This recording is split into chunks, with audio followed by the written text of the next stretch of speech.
Hello everybody, this is GeneralJannis, and today in Death Card Tactics I will be taking a look at the Plague Marines and the optimal squad size for Plague Marines. So with no further ado, let's get started. So probably one of the biggest reasons why I chose to play Death Card are the Plague Marines. I really like these models. They are very cool. They have nice and diverse weapon choices for both ranged and melee combat, and they are very durable on the tabletop. And Plague Marine squads, as you know, can range all the way from 5 models up to 20 models. So what are some things to consider before selecting squad sizes, and is there an optimum number? So let's take a look. So some of the basics for Plague Marine squads. The Plague Marines and the Plague Champion have a base point cost of 18 points. And in the base, the standard, they are armed with Plague Knives and bolters. 2 Plague Marines in the squad, regardless of size of the squad, can replace their bolter with special ranged weapons for 10 points more. And here they can select between the Blight Launcher, the Plasma Gun, the Melt-A-Gun, the Plague Spewer, and the Plague Belcher, which is only 5 points, the Plague Belcher. The others are plus 10 points, so then a special Marine, a Marine with a special ranged weapon would be 28 points. And in a previous video, I have analyzed these weapon choices where at least my favorite and what the math shows is the Blight Launcher is the best option. And I will be posting a link here for that video. Additionally, 2 Plague Marines in the squad, again regardless of size, can replace their bolter with special melee weapons for plus 15 points. Here there are 2 choices, the Flail of Corruption and the Great Plague Cleaver. I think the Flail of Corruption is definitely one of the best weapons in the Death Card arsenal and can do really loads of damage in melee, especially if you are fighting Imperium units where you can have extra attacks, in this case extra D3 attacks for each 6 you roll. So that these can be really good, and they have this rule that you have D3 damage, and the damage, all damage has to be allocated in the squad. It's not like if you kill a model you lose some damage, it just keeps going to other models. So this is really good. The Great Plague Cleaver is not as good, and it's on -1 to hit, so I'm not considering it here. Apart from this, if you are looking for a melee-only orientation of Plague Marines, all the Plague Marines in the squad can replace their bolter with extra knife. This doesn't cost more points, or a bubotic axe, so then you would have a plus 5 points, but a stronger axe instead of the knife. But such Plague Marines have +1 attack, 2 instead of 1. And for the Plague Champion, the options are that he can replace his bolter with a plasma pistol for 5 points, or plasma gun for another 10 points, and can add a power fist. The power fist is also a -1 to hit weapon, and I haven't considered it here because I think it's too expensive for a -1 to hit weapon. And the Plague Knife can be replaced with a Plague Sword. I think it's just the swap, and basically the Plague Knife and the Plague Sword have the same strength, like strength 4, AP 0 and damage 1, but the Plague Sword allows you to reroll all wound rolls, not only once. So like plague weapons. Alright, so let's look at some basics for squad sizes. So if we look at the Plague Marine, the smallest squad we can select, 5 models. What are the pros and the cons? So the pros for a small squad is that you could have the highest share, or let's say the most number of special weapons per Plague Marine model possible. So basically all 5 in the unit could have special weapons. So two of the Plague Marines can have the special range weapons, for example Blight Launchers, and 2 can have the special melee weapons like Flail of Corruption, and the champion could take a plasma gun, for example. And then you would have all special weapon Marines that can do much more damage than bolter Marines. If you have 5 models, you are not subject of the blast rule, so you will not getting the maximum damage from blast weapons. You can get best the ground coverage per model with squads of 5, because the unit coherency rules are for units of 5. You only have to have you can have each unit spaced out, each model spaced out 2 inches, and you have lower risk to fail morale tests. The leadership of the Plague Marines is quite low. The champion has 8 and the Plague Marines have 7. So if you have only a unit of 5, you would probably not so often have to face morale checks. And basically it's the cheapest way to fill troop slots with Plague Marines you could take. If you take the cheapest one, you can have 3 5-man squads with Plague Marines instead of, let's say, having 3 10-man squads, let's say.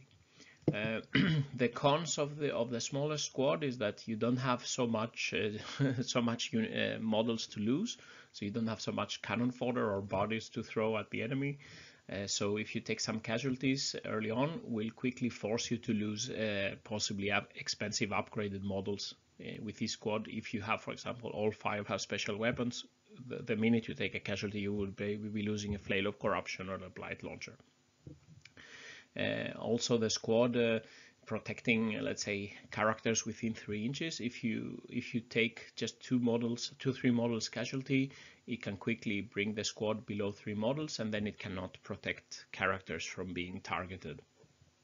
And if you want to use some buffs and stratagems, for example, stratagems or psychic powers, etc., if you use those, you only are affecting a smaller number of units. You only affect 5 models, and with bigger squads, of course, you can get more use of the stratagems. Continuing to the medium squad size, let's say from 6 to 10 units. With this medium-sized squad, you can still pack a good percentage of special weapons. Basically, you could still have 5 models out of the total 10 or 7 or 8 or something like that. They can still have special weapons. You can take more casualties than the previous squad before losing special weapons, and you can protect characters for longer.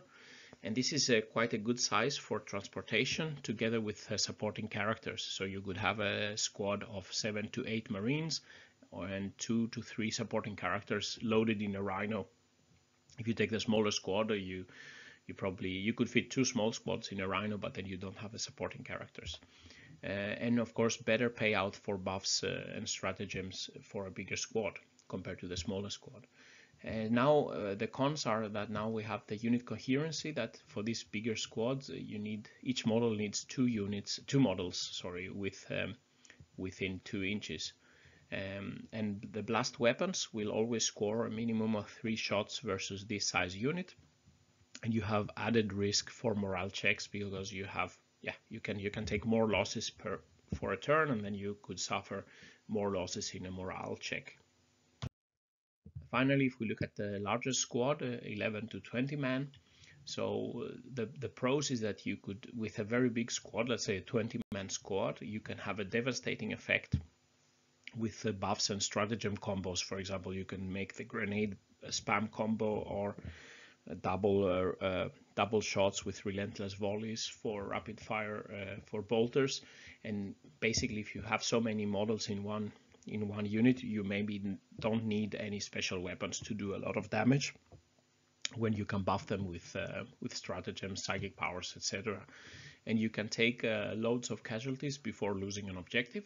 However, morale is more an issue for so many Marines in this unit. The unit coherency again is a problem for big squads, that you cannot spread out as much. Blast weapons will always score the maximum shots, basically 6 versus this unit size.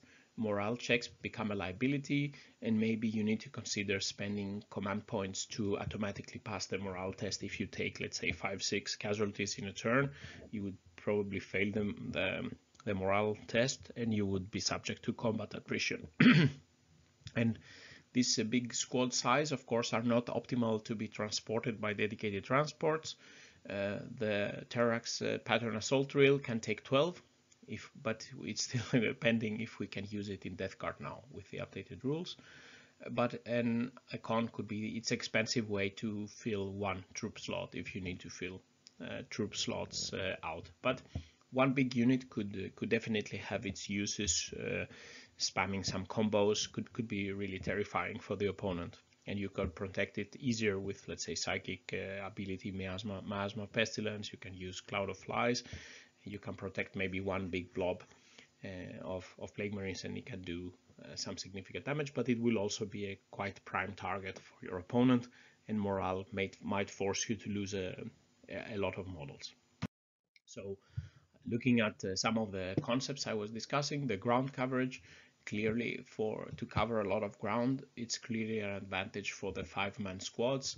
For example, with 10 models, if you have them 2 by 5-man squad, you can cover quite a broad range on the battlefield. You can have 2 objectives, let's say. If you have a 10-man squad, basically you are covering similar space than a 5-man squad. If you have a 6-man squad, you are covering even, let's say, less than a 5-man squad. It's a bit fiddly with the rules for unit coherency, but it makes it easier, at least also taking casualties for a 5-man squad.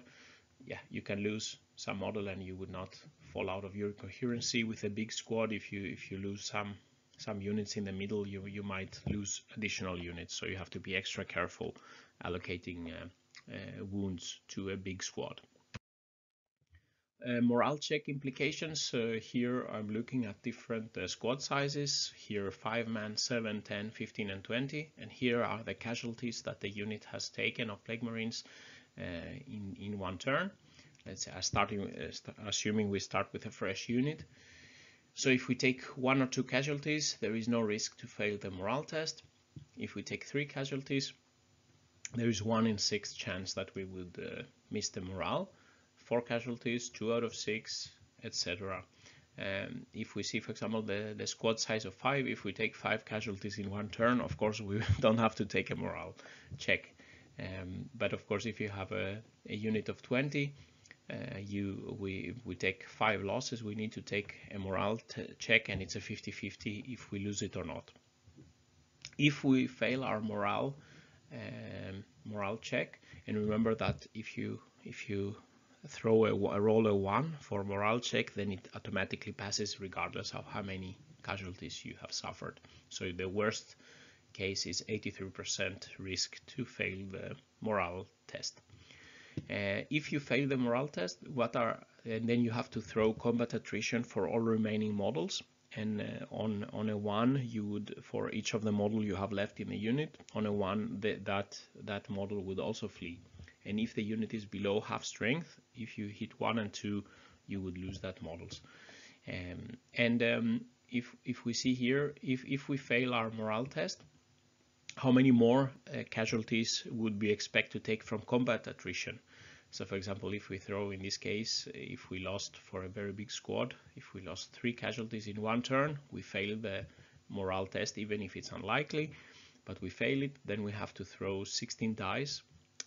And in this case we would get on average, let's say 2.5, 3 ones, and then we would lose 3 more models. So this table summarizes the total models lost to morale and combat attrition on average. So here multiplying with the probability.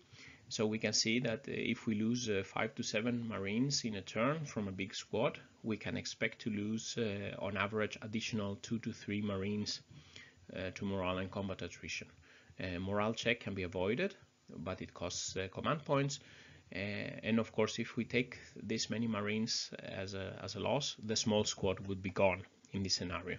But just to show that there is risk that we will be losing more models if we are not careful with morale. The blast weapon implications, here we see the squad sizes, and if we get attacked by a D3 blast weapon, on average the small squad will be suffering 2 attacks from the enemy, but all other sizes, higher sizes squads would be getting 3 attacks. For a D6 blast weapon, the smaller squad size would be getting on average 3.5 attacks from the blast weapon, but the intermediate squads will be getting 4 attacks, so basically minimum of 3, and then 4, 5, 6, and then for the bigger squads than 11 you will be getting the maximum number of shots, so it will be 6. So if we look at the so D3 blast weapons will on average be doing 50% more attacks versus squads bigger than 5 men strong, and D6 blast weapons will on average be doing 15% more attacks versus squads of 6 to 10 men, and 70% more for an 11 to 20 man strong squad compared to a 5-man squad. However, larger squads have also more bodies, let's say, to take the punishment, to take the damage, but again, beware of morale, like we saw in the last table. Finally, looking at some damage output and some point costs, let's consider some squads with similar point costs. Here I'm taking a 5-man squad with maximum upgraded weapons. So in this case I have considered 2 blight launchers, 2 flail of corruption, and the champion gets a plasma gun. This costs 150 points. For similar point cost, a 7-man squad with ranged weapon upgrades, so 2 blight launchers and 1 plasma gun for 156 points, and a bigger squad, a 9-man squad with standard bolters and knives. And here we can see in this graph we can see the range damage per 100 points, assuming that the bolters, the plasma gun, and the blight launchers all can shoot 2 shots. And here we see the 7-man squad with the ranged weapon gives a little bit better damage than the 5 PM squad, Plague Marine squad, with also the flail of corruptions. And on the bottom we have the standard bolter squad. So even if we have many more shots with the bolters, because the bolter has a very, let's say, not so good AP and low strength, we don't do so much damage compared to the blight launchers. So the blight launchers do considerably more damage than standard bolters. If we look at the same squads in melee, we see that the 5-man squad in this example, because it has a flail of corruption, does much more damage than the other, more damage than the other squads that only have plague knives. So we can see that the special weapons do better damage than additional marines with standard weapons. So this is, let's say, one argument to have smaller squads and to have and to just equip them with better guns. But if we also look at what happens when we consider stratagem combos and other abilities, so for example, if we, for the shooting, if we add relentless volleys, which doubles the bolter shots for 2 command points, and we add the veterans of the long war for 1 command point, and in melee we can buff the output of the plague knives by the stratagem trench fighter, giving +1 attack with plague knives for 1 command point, and the veterans of the long war for 1 command point. So then we see that the range damage now, if we take the 5-man squad and the 7-man squad, they don't have the stratagem buffs, but the bigger squad we buff it with the rapid fire stratagem, and the veterans of the long war we can do much more damage now with the big squad, but of course it costs us 3 command points. And in the melee damage, when we add the trench fighters and the veterans of the long war, we do more damage than we would be doing with the 2 flail of corruptions of the unbuffed 5 squad, but again it costs 2 command points. So the big squads can benefit a lot from stratagem combos for their standard weapons, but it's of course command point intensive. And you could also see that how many times in the battle would you be able to pull this combo off. You would be probably running out of command points. So maybe in one shooting phase you can do this combo, maybe 1 melee phase you can do this combo, but if you don't have buffs and combos, then the special weapons do more reliable damage as long as you can. They are not killed. So, some summary and final thoughts. If we look at the smallest squad of 5 Plague Marines, it can be gotten from 90 to 150 points. For the smallest squad, you get the best coverage of the board per model. You can have multiple small squads taking more objectives and covering more ground, screening better, let's say. You have the possibility to get the most share of special weapons for small squads, but it's costly. It is the cheapest way to fill the 3 troop slots of Marines. You can take less punishment, however, you're not in extra threat from blast weapons and easier to deal with morale checks with small squads, but it's not efficient to do stratagem combos. The medium-sized squads from 6 to 10 Plague Marines, depending on the weapon loadout, you can get them from 108 points to 240 points. It's still possible to get a fair share of special weapons in these squads. It's a nice size to be transported with rhinos and support characters, and you have more bodies to take punishment before losing special weapons compared to the small squad if you have special weapons. But here you are taking increased damage from blast weapons, though only up to, let's say, 3, but not the full damage from the blast weapons, and you have higher risk of morale losses compared to the small squad. And then if we have the large size squads from 11 to 20 models, from, let's say, around 200 points up to 360 points, it's a big chunk of points for one unit, let's say. But these large size squads are optimal for stratagem combos such as the grenade spam and trench fighters, and doing with the rapid fire bolters double shots. So with these big squads, you do not need probably special weapons to do the damage. So you can have, let's say, the cheapest Marines and just use the stratagems and supporting psychic powers and so on to do more damage. However, they are difficult to transport. You cannot put them in a transporter. Of course, you could use the Terax drill up to 12, but if you have a very big unit, you have to manually take them up the field, or you can consider strategic reserves. So the large size squads have a large number of bodies.